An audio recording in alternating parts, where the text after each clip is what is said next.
अणुवर्त विद्यालय की ऑनलाइन कक्षा में सभी का स्वागत। आज हम कक्षा 8 की प्रश्नावली 3 चतुर्भुजों को समझना इसका अध्ययन करेंगे। तो चतुर्भुज का मतलब क्या होता है? ऐसी आकृति जिसके अंदर 4 भुजाएं हों, ऐसी बंद आकृति जिसके अंदर क्या हो, 4 भुजाएं हो। हमें क्या करना, उनका अध्ययन करना है। तो शुरुआत करते हैं। सबसे पहले हम बहुभुज, पहला टॉपिक इसके अंदर है बहुभुज। बहुभुज क्या होता है? भुज का मतलब क्या हुआ, भुजा। बहु यानी बहुत सारे भुजाएं। बहुभुज क्या होता है?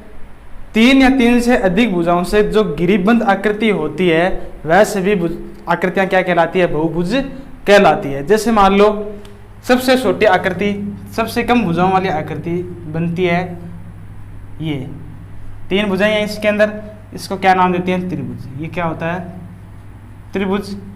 अगर मान लो 4 भुजाएं लेते हैं तो ये क्या होगी, 4 भुजा वाला चतुर्भुज। अगर इसी प्रकार 5 भुजाएं ले लें इस प्रकार, तो ये क्या कहलाएगा, पंचभुज।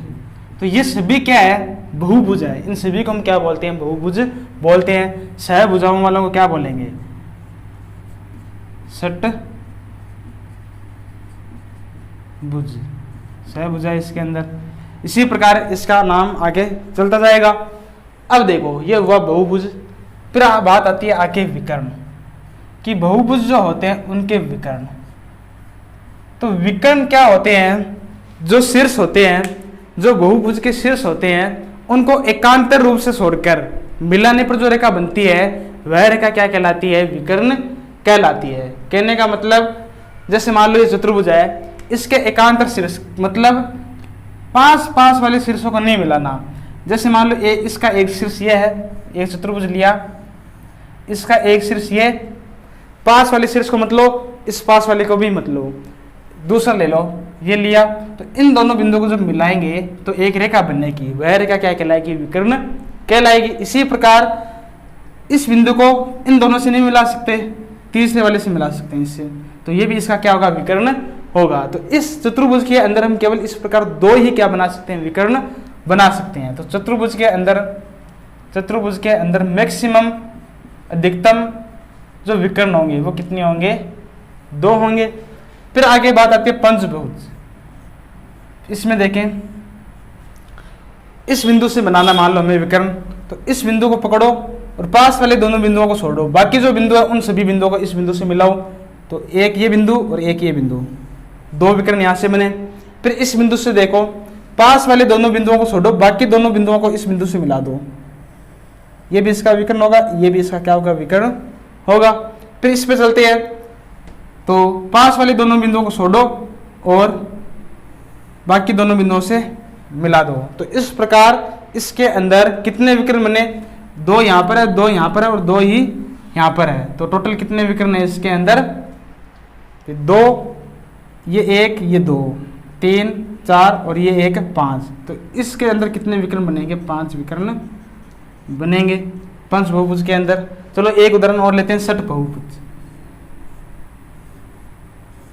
इसमें देखो, चलो इस बिंदु से बनाते हैं सबसे पहले। तो इसके पास वाले बिंदु को छोड़ दो, बाकी जो बिंदु है उन सभी को इससे मिला दो।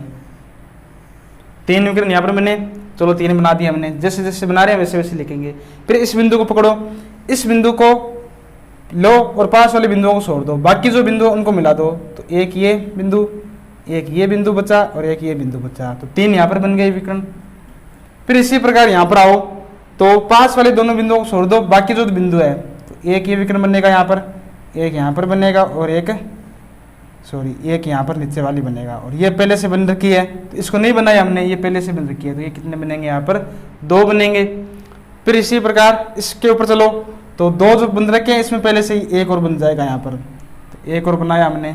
तो इस प्रकार 3, 3, 4 और 9 कितने बनेंगे, 9 विकर्ण बनेंगे। किसके अंदर, षटभुज के अंदर 9 विकर्ण का निर्माण होगा। तो विकर्ण क्या होते हैं ये बात आई समझ में। और इन्हीं विकर्णों के आधार पर हम जो बहुभुज होते हैं उनको 2 भागों में बांट सकते हैं, उत्तल बहुभुज और अवतल बहुभुज। उत्तल बहुभुज क्या होता है उसको देखते हैं। उत्तल बहुभुज। उत्तल बहुभुज होता है जिसके सभी विकर्ण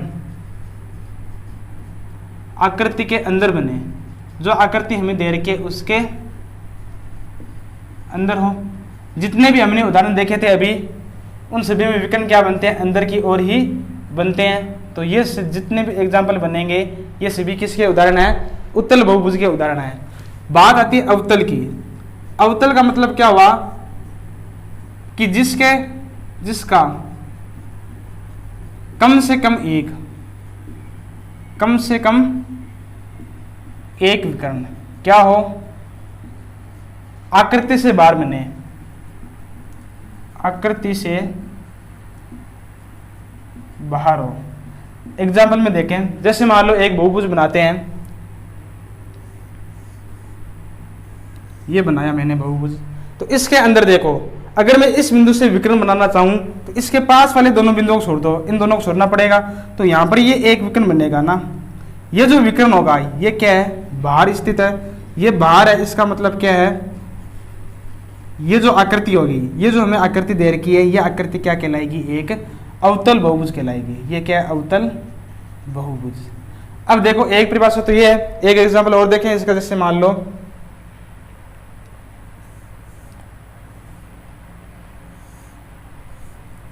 इसमें भी क्या होगा, इसका एक विकर्ण यहाँ पर बाहर बनेगा, कम से कम एक विकर्ण, अधिक से अधिक कितने भी विकर्ण हो, कम से कम अगर एक भी विकर्ण इसका बाहर आ गया, भाई इसमें भी देख लो, भाई इसके कई विकर्ण अंदर ही है इसके। जैसे मान लो ये भी इसका एक विकर्ण है, ये इसके अंदर है, तो हमें अंदर वाले से मतलब नहीं है। अगर कोई भी एक विकर्ण बाहर बन जाए तो वह आकृति क्या कहलाएगी, अवतल बहुभुज कहलाएगी।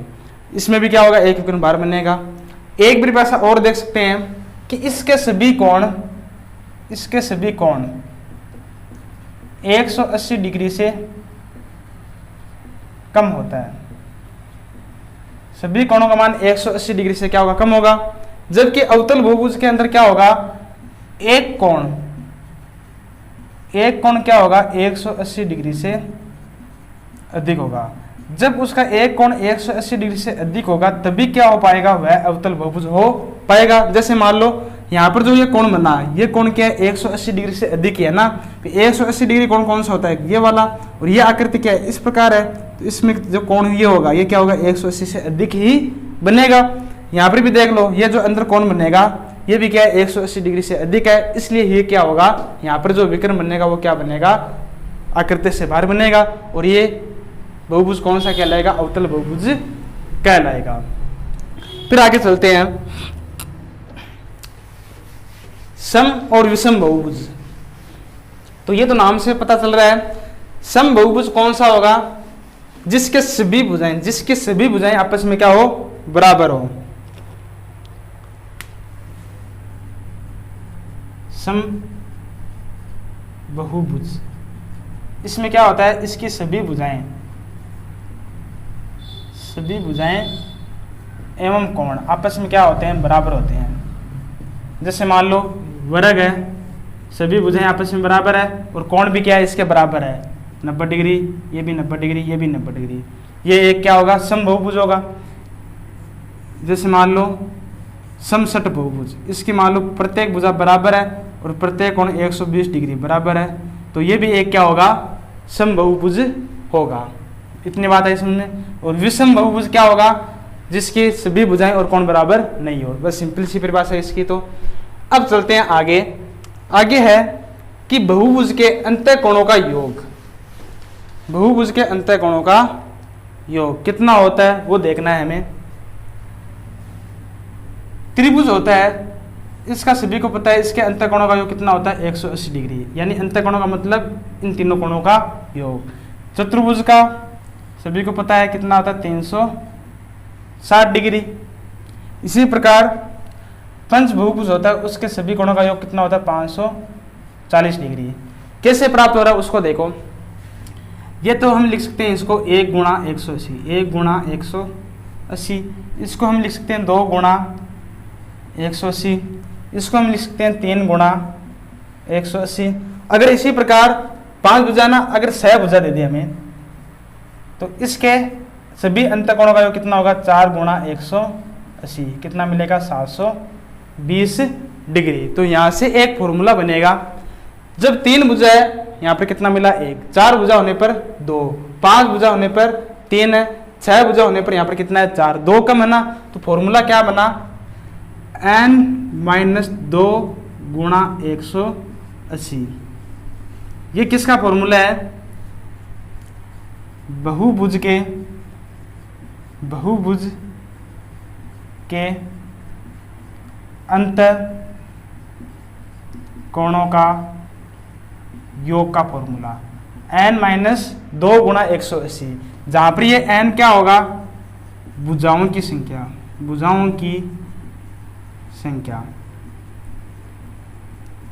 ठीक है। ये तो सभी अंतर कोणों का योग है। अगर हमें पूछे कि समबहुभुज, किसकी बात है, समबहुभुज, ध्यान ये रखना है, समबहुभुज का प्रत्येक अंतःकोण, तो इसका फॉर्मूला क्या बनेगा, ऊपर तो क्या आएगा जो कोणों का योग है और बट्टे में उसकी भुजाओं की संख्या कितना आएगा n। तो ये फॉर्मूला बनेगा प्रत्येक अंतःकोण ज्ञात करने का, ठीक है। अब चलते हैं आगे इसकी प्रश्नावली के अंदर। तो इसकी प्रश्नावली 3.1 को देखते हैं।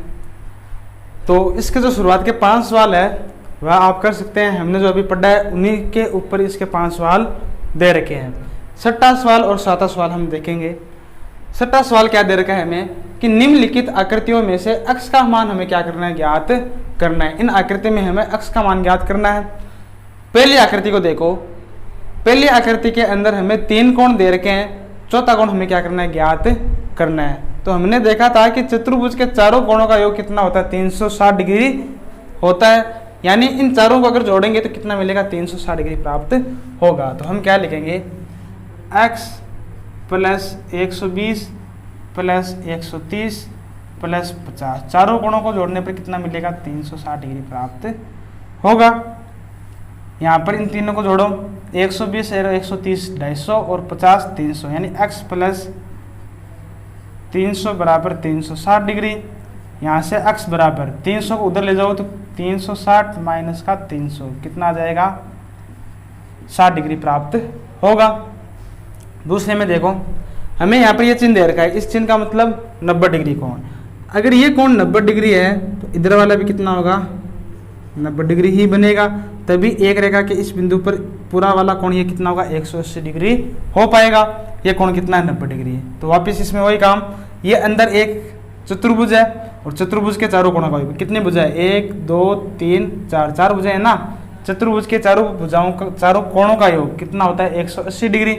इसलिए x प्लस 70 प्लस 60 प्लस 90, इन चारों का योग कितना होगा, 360 डिग्री। तो इनको जोड़ लेते हैं, 150 और 70 220 बराबर में 360। तो यहाँ से 220 को उधर ले जाओ तो 360 माइनस 220 घटाने पर कितना मिलेगा, 140 डिग्री। ये क्या आएगा, इस अक्ष का मान प्राप्त हो जाएगा। इसी प्रकार अगले में चलते हैं। अगले में देखो, अगर ये वाला कोण 70 डिग्री है, हमने देखा ना कि अगर एक रेखीय युग्म कोण कौन से होते हैं, रेखा के ऊपर इस प्रकार तीर रेखा काटे तो ये दोनों कोण क्या कहलाते हैं, रेखीय युग्म कोण कहलाते हैं। इनका योग कितना होता है, 180 डिग्री होता है। तो यहाँ पर देखो ये वाला कोण कितना है, 70 डिग्री है। तो अगर मान लो ये 70 है तो ये कितना होगा, 180 माइनस 70 होगा। तो 180 में से 70 घटाने पर कितना मिलेगा, 110 डिग्री। तो ये वाला कोण कितना आएगा यहाँ पर, 110।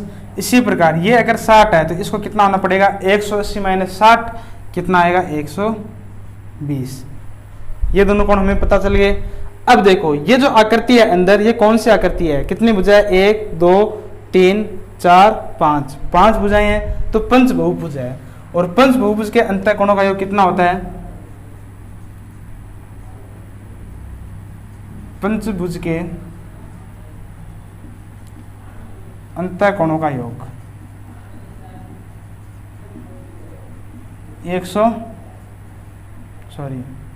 अंतःकोणों का योग कितना होगा, 5 माइनस 2 गुणा 180, यानी 3 गुणा 180।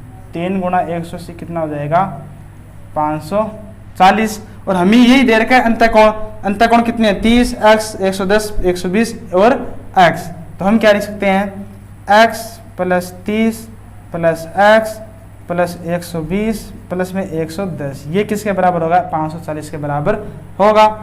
तो 30 और 120 150 और 110 जोड़ने पर कितना जाएगा 260, x और x जुड़ के कितना बनेगा 2x और बराबर में कितना है 540। 260 को उधर ले जाओ तो 2x बराबर 540 में से क्या करना पड़ेगा हमें 260 को घटाना पड़ेगा। घटाओ कितना मिलेगा 0, 14 में से 6 जाएगा 8, 4 में से 2 जाएगा 280। तो यहाँ से 2x मिला, x कितना आएगा x बराबर 2 को उधर ले जाओ तो 280 में क्या करना पड़ेगा 2 का भाग लगाना पड़ेगा, कितना प्राप्त होगा 140। तो इस वाले तीसरे सवाल में x का मान कितना मिलेगा 140 प्राप्त हो जाएगा। अगला सवाल देखो, हमें क्या दे रखा है कौन कितनी भुजाएं हैं इसके अंदर 1 2 3 4 5 भुजाएं हैं और पांचों की पांचों भुजाएं बराबर है और पांचों कोण ही क्या है इसके बराबर है। तो ये एक क्या है एक प्रकार से ये एक समपंचभुज है, समपंचभुज। तो समपंचभुज के हमें क्या करना है प्रत्येक कोण x का मान ज्ञात करना है और हमने देखा था कि समबहुभुज के प्रत्येक कोण का मान किसके बराबर होता है n-2 गुणा 180 बट्टे में n के बराबर। यहाँ पर n कितना है 5 है क्योंकि 5 भुजाएं है ना, तो ये होगा x के बराबर। तो 5-2 गुणा 180 और बट्टे में 5 ये बनेगा। 5 को काटो 180 से यानी 180 में 5 का भाग लगाओ तो कितनी बार जाएगा भाग 36 बार और 5 में से 2 को घटाने पर कितना मिलेगा 3। तो 3 गुणा 37, इसको गुणा कर लो 7 है 18 ऐसे लगी 108 डिग्री, यानी x का मान कितना मिलेगा यहाँ पर 108 डिग्री प्राप्त हो जाएगा। ये आया सवाल समझ में। फिर अगला देखो 7वां सवाल, हमें बोला है इसके अंदर कि x plus y plus z ये हमें याद करना है इस आकृति को देखकर।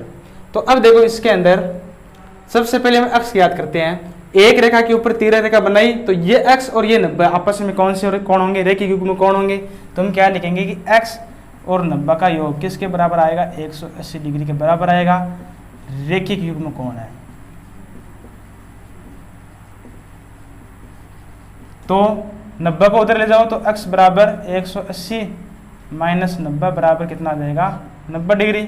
इसी प्रकार z ज्ञात करते हैं तो z और 30, z और 30 का योग कितना होगा 180। ये भी कौन से कौन है रेखिक युग्म है कौन है, ये भी रेखिक युग्म है कौन है। तो देखो यहाँ से z बराबर 180, 30 उधर ले जाने पर माइनस का 30 कितना आएगा 150 डिग्री। x और z प्राप्त कर लिया। अब देखो y को प्राप्त करते हैं। y कैसे प्राप्त होगा, y किसके बराबर होगा। हमने क्या पढ़ा कि अगर एक त्रिभुज की हम अगर एक भुजा को आगे बढ़ाएं तो बनने वाला बाह्य कोण किसके बराबर होता है सम्मुख अंतःकोणों के योग के बराबर होता है। तो ये y किसके बराबर होगा, इसकी एक भुजा हमने आगे बढ़ाई तो ये बाह्य कोण क्या होगा सम्मुख अंतःकोणों के योग के बराबर। किसके बराबर होगा 90 और 30 के योग के बराबर कितना आएगा 120 डिग्री। तो हमने तीनों कोण प्राप्त कर लिए। तो यहाँ से x plus y plus z निकाल सकते हैं। x का मान कितना है 90 डिग्री, y का मान है 120 और z का मान है 150। तो इनको हम जोड़ेंगे तो कितना मिलेगा 360 डिग्री। ठीक है। अगला सवाल है, ये आकृति दे रखी है, हमें ज्ञात करना है इसके अंदर x plus y plus z plus डब्ल्यू, इसका मान हमें ज्ञात करना है। तो देखो कैसे करेंगे, वही काम z और 60 रेखिक युग्म कौन है। तो रेखिक युग्म कोणों का योग 180 डिग्री तो बराबर में 180। यहाँ से क्या निकल जाएगा z का मान 180 माइनस 60 बराबर कितना मिल जाएगा 120। इसी प्रकार y निकाल लेते हैं। y और 80 का योग कितना होगा 180। तो यहाँ से y बराबर कितना मिलेगा 180 माइनस का 80 बराबर कितना आ जाएगा 100। इस 80 को उधर भेजा तो माइनस का 80। इसी प्रकार x का मान किसके बराबर आएगा x प्लस 120 कितना आएगा 180 डिग्री। तो x का मान यहाँ से 180, 120 को उधर ले जाने पर माइनस का 120 कितना मिल जाएगा 60 डिग्री। 3 कोण प्राप्त हो गए हमें इस प्रकार। चौथा कोण W, ये कैसे प्राप्त करते हैं उसको देखो। हमें चतुर्भुज के 3 कोण दे रखे हैं, ठीक है। ये कोण कितना है W, तो ये वाला कोण कितना होगा ये बताओ।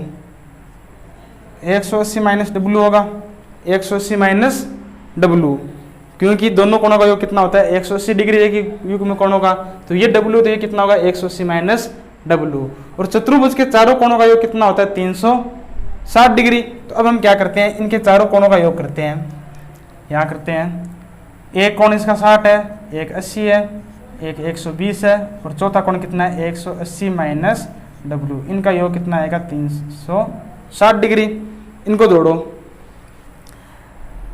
200 और 260, और ये कितना आ जाएगा 440, और माइनस में W बराबर में 360। तो यहाँ से W को उधर ले जाओ और 360 को इधर लाओ, तो 440 माइनस का 360 और बराबर में W। तो घटाने पर कितना प्राप्त हो जाएगा 80 डिग्री प्राप्त हो जाएगा। W का मान कितना आएगा 80 डिग्री। अब यहाँ से हम क्या कर सकते हैं, x plus y plus z plus W, इसको प्राप्त कर सकते हैं। x का मान है 60, y का मान हमने निकाला था 100, z का मान हमने निकाला है 120, और W का मान कितना है 80 डिग्री। तो इनका योग कितना मिल जाएगा हमें 360 डिग्री प्राप्त हो जाएगा।